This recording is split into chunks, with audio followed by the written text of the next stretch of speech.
Hello students, today's class for class 12th chapter कर रहे हैं हम 7 इंटीग्रेशन डेफिनेट इंटीग्रल पे हैं और एक्सरसाइज 7.11 और आज जो हम क्वेश्चन करेंगे वो करेंगे क्वेश्चन नंबर 7। मैंने प्रीवियस 2 लेक्चर इस पे कर दिए हैं और वो दोनों लेक्चर्स में आपको प्रॉपर्टी P2, P3, P4 इन प्रॉपर्टीज को यूज करना सिखाया था। P4 प्रॉपर्टी एक बार मैं रिकॉल कर देती हूँ क्योंकि इसी का ही यूज हम मैक्सिमम करेंगे इन दिस लेक्चर। क्या है P4 property? 0 to a fx dx definite में इस इंटीग्रेशन की वैल्यू और इस इंटीग्रेशन की वैल्यू पे कोई फर्क नहीं आता है। ठीक है जी, तो ये जो है ये हमारी P4 प्रॉपर्टी है। ठीक है ना, क्वेश्चन नंबर 7 करते हैं। क्या है क्वेश्चन नंबर 7? 0 to 1 जो है हमारे पास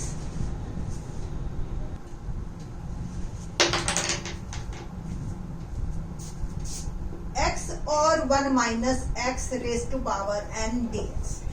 अब नॉर्मल अगर ये क्वेश्चन होता, डेफिनेट करना होता, प्रॉपर्टी से नहीं करना होता, तो मेरा ये क्वेश्चन बहुत सिंपल होता। 1 माइनस एक्स को मैं t पुट कर देती और फिर इस x को चेंज करती 1 माइनस t में और dx dt में, तो ये बन जाता हमारी पोलिनोमियल।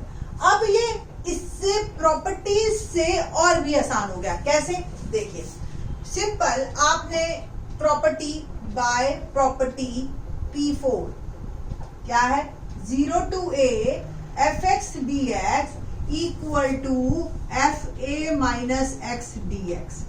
तो अगर हम इसको i लिख रहे हैं तो ये भी i है आपका 0 to 1 और जहां x है वहां आपने 1 माइनस एक्स डालना है। Here a is 1। ठीक है, तो 1 माइनस एक्स की जगह 1 minus X raise to power n dx। तो नॉर्मली जो सब्स्टिट्यूशन करके आप काम करते थे वो आपका with the help of this property direct हो गया। देखो ब्रैकेट खोला, 1 माइनस 1 और ये x हो गया प्लस का, ये कैंसिल हो जाएगा आपका। तो कुल मिला के जो मेरा इंटीग्रेशन बना ये बन गया 1 minus X X raise to power n dx। और अब हम जो है मल्टीप्लाई कीजिए तो i आ गया 0 to 1 X raise to power n minus X n plus 1 dx। और xn का इंटीग्रेशन क्या होता है? xn plus 1 upon n plus 1 और xn प्लस 1 का क्या होगा? n plus 2 upon n plus 2 और लिमिट लग गई मेरी 0 to 1। अब देखिए आप n की वैल्यू अपर limit minus lower limit, x की जगह मैंने 1 डाला, 1 की पावर n प्लस 1।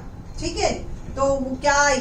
1 ही, 1 की कोई भी पावर वो 1 ही होती है। सेम यहाँ भी 1 अपॉन n प्लस 2, ये अपर लिमिट है। माइनस लोअर लिमिट में 0 upon something 0, 0 upon something 0, ultimately हो गया 0।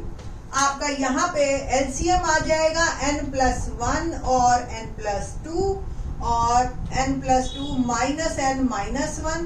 अल्टीमेटली मेरे पास आंसर आ गया 1 अपॉन n प्लस 1 और 1 upon n plus 1 into n plus 2। कुल मिला के हमारा आंसर वेरी इजी वन। ठीक है, तो with the help of this property ये क्वेश्चन आपका काफी इजी हो जाता है। क्वेश्चन नंबर 8 देखते हैं, वो भी कुछ इसी तरीके का है। Let's C.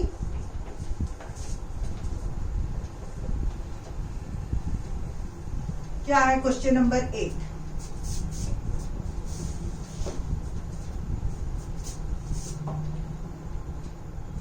Zero to pi by 4 log 1 plus tan x dx, ये है मेरा क्वेश्चन।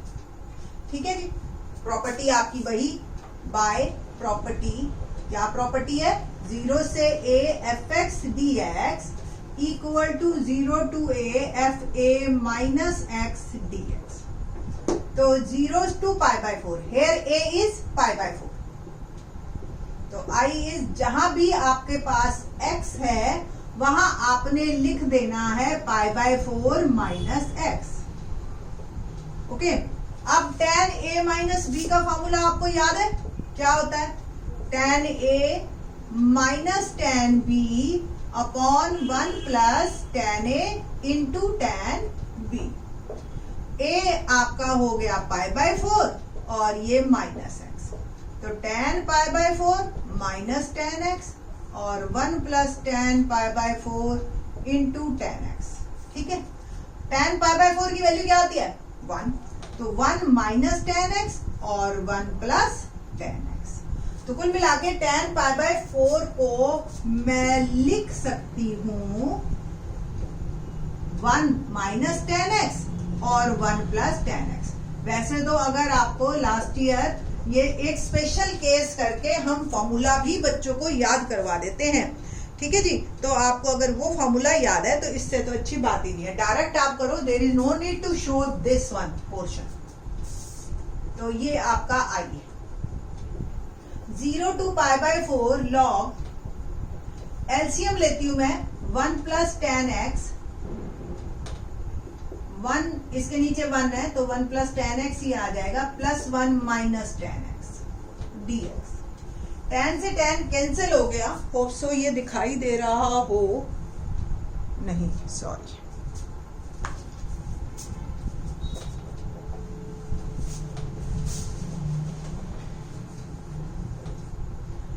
आई आ गया मेरा 0 टू π/4 log एलसीएम लिया मैंने इसका 1 प्लस tan x, तो 1 plus tan x plus 1 minus tan x।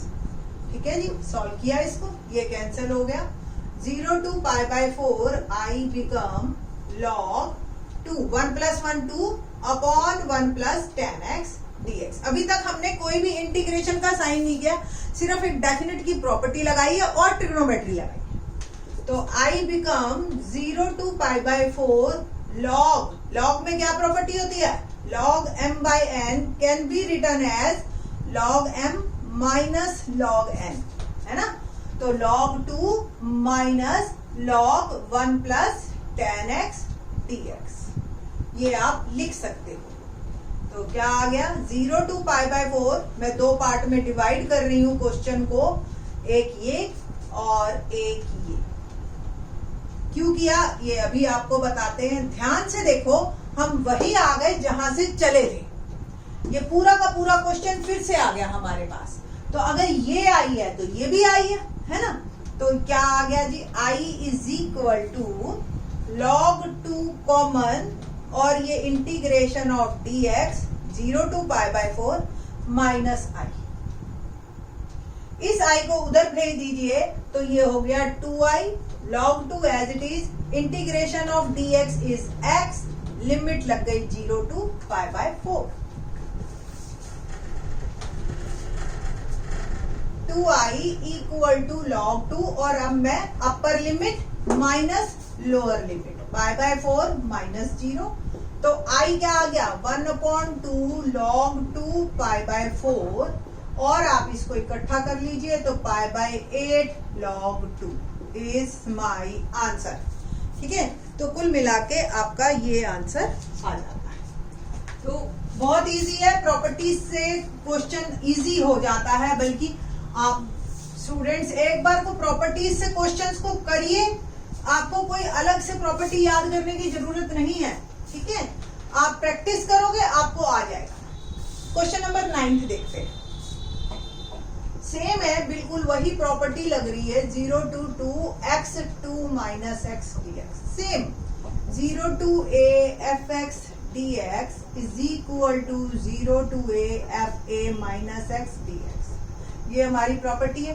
अगर ये आई है तो ये भी आई है। 0 टू 2, हर x की जगह हमने क्या लिखना है 2 माइनस x, हर x की जगह 2 माइनस x।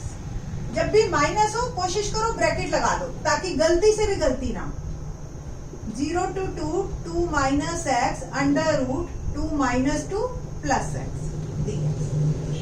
और ये मेरा क्वेश्चन बन गया 2 minus x root x dx, जैसे हमने अभी किया था क्वेश्चन नंबर 7। इसको इकट्ठा करते हैं, दो पॉलिनोमियल में बदल देते हैं इसको, और ये हो गया 2, एक्चुअली तो एल्जेब्रिक एक्सप्रेशन है, x की पावर हो गई 1/2 और ये हो गया x की पावर 3/2। 1 + 1/2 लिमिट 0 से 2 dx dx। ओके ना आई 2 एज इट इज बाहर, x की पावर 1/2 का हो गया 3/2 और ये भी 3/2 और लिमिट लगा दी मैंने 0 से 2 माइनस x की पावर 3/2 का इंटीग्रेशन 5/2 अपॉन 5/2 और लिमिट लगा दी मैंने 0 से 2। ये 2/3 ऊपर जाएगा बिकम 4/3।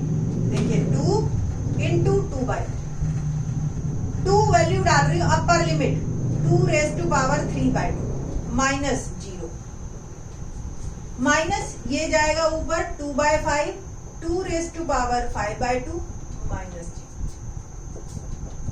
4/3 और इसको हम लिख सकते हैं 2√2 माइनस 2/5 और इसको लिख सकते हैं हम 4√2। देखो 2 की पावर 5/2 यानी कि √2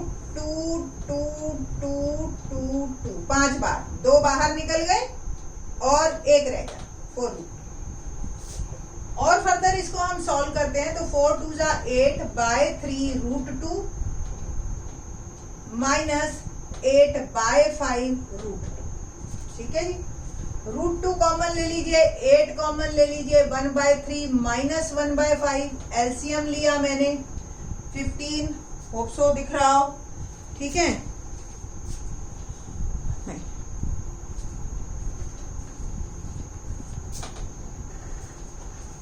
इट विल बिकम 8√2 और 1/3 माइनस 1/5 एलसीएम लिया 15, 5 माइनस 3 और ये आ गया 2/15। कुल मिला के मेरे पास जो आंसर आया वो 8√2 इंटू 2/15 और हम कह सकते हैं 16/15√2। ठीक है जी, तो ये मेरे पास आंसर है 16। चेक कर लो इसको, आंसर को थोड़ा सा 16/15√2। ठीक है जी, तो ये इस तरीके से आपके पास आंसर आ जाएगा और इजी है। तीनों ही क्वेश्चन 7, 8, 9 हमारे इसी एक प्रॉपर्टी पे चल रहे हैं और पहले 4 क्वेश्चन भी इसी प्रॉपर्टी पे थे। आगे वाले क्वेश्चन आगे आने वाली प्रॉपर्टीज को ध्यान में रख के बनाए गए हैं। तो होप सो आपको समझ आ रहा होगा और आगे भी समझ आएगा। थैंक्स।